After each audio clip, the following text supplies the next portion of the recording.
Toxicity and safety profile. What we impart in summary is that at what time utopians that not only pharmaceuticals of new medicine and medical technologies, what they did on was an incorporate and holistic visualization of health that was widely in line with medicinal presumptions at the time. Presumptions that just might, offer new readers food for intellect or idea. Is there a resolution for these vastly acknowledged restrictions in the procedures that are utilized to qualify medication candidates?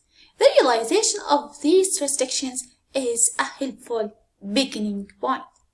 Purification and appropriate description of the modern chemicals is as well the trust of the chemist.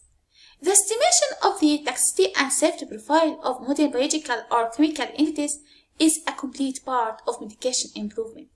Poor pharmacokinetics, compound toxicity, and side effects are persistent reasons of late-stage fails in medication improvement.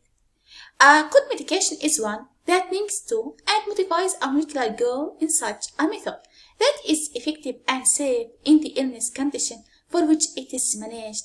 This notion of safety efficacy outlines, which is linked to the notion of medication dose response curves, renders as an incomplete but helpful paradigm to instruct goal identification.